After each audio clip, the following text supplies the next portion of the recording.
नजरीन, क्या आपने कभी सुना है कि एक इंसान के अंदर दो जिंदगियां छुपी हों?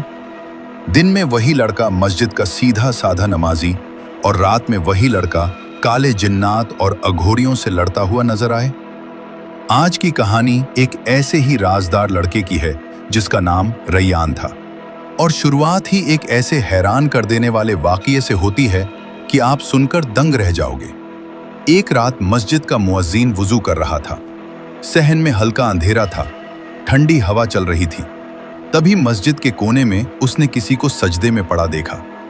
उसका जिस्म अजीब तरह से कांप रहा था। पहले तो मुअज्जिन को लगा कोई मुसाफिर होगा, लेकिन जैसे ही वो पास गया उसके कदम वहीं रुक गए, क्योंकि सजदे में पड़ा इंसान रैयान नहीं, एक जिन्न था। उस जिन्न के कपड़े फटे हुए थे, बदन से धुआं सा निकल रहा था और सबसे डरावनी बात, उसकी जुबान से ये अल्फाज निकल रहे थे, हम तुम्हारे रैयान को बचाने आए हैं। मुअज्जिन ये सुनते ही वहीं गिरकर बेहोश हो गया। सुबह मस्जिद में हंगामा था, हर जुबान पर एक ही बात, मस्जिद 3 में जिन्न था और वो रैयान का नाम ले रहा था। लोग रैयान को घूरने लगे, कुछ डर से, कुछ शक से। रैयान बस खामोश खड़ा रहा, फिर धीरे से बोला, जो देखा गया वो आधा सच था। ये सुनते ही गांव में और हलचल मच गई। आधा सच यानी बाकी आधा क्या था? रैयान ने पहली बार अपनी असली जिंदगी सबके सामने रखी। उसने कहा कि वो एक वक्त में एक अघोरी बाबा का शागिर्द था, लेकिन वो काला इल्म सीखता नहीं, काला इल्म तोड़ता था। जिस पर जिन्नात का कब्जा होता, जिस पर बंदिश होती, जिस घर में साया होता। रैयान खामोशी से जाकर लोगों को आजादी दिलाता। और ये सब उसने बचपन में सीखा था, जब उसकी मुलाकात एक जख्मी जिन्न से हुई थी। उस जिन्न का नाम ज़रक था। एक रात रैयान जंगल में जा रहा था, जब उसने एक जिन्न को जख्मी हालत में देखा। पहले तो वो डर गया, लेकिन फिर उसे समझ आया कि वो जिन्न किसी बुरी मखलूक से भाग रहा था। रैयान ने हिम्मत करके उसका जख्म बांधा।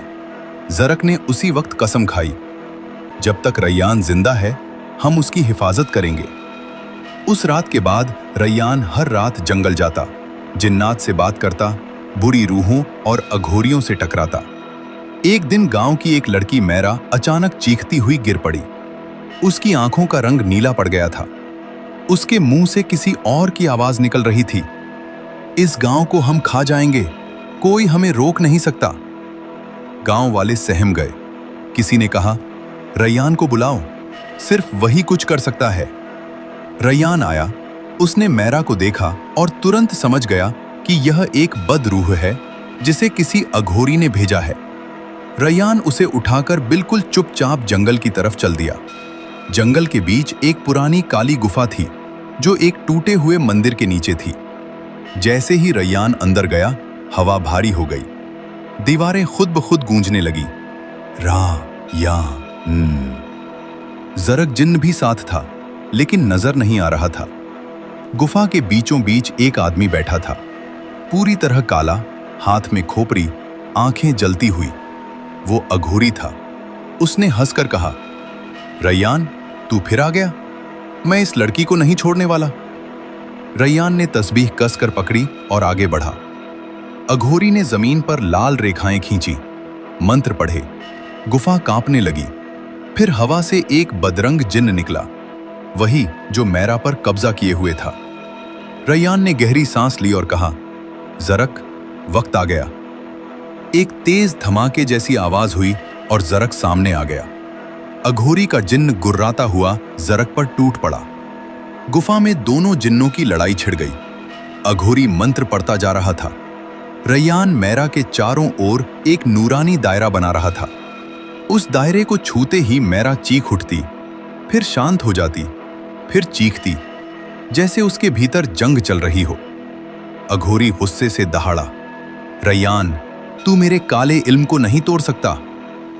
रैयान ने आंखें बंद की, तस्बीह उठाई और इतनी गहरी आवाज में अस्तगफिरुल्लाह पढ़ा कि पूरी गुफा कांप उठी।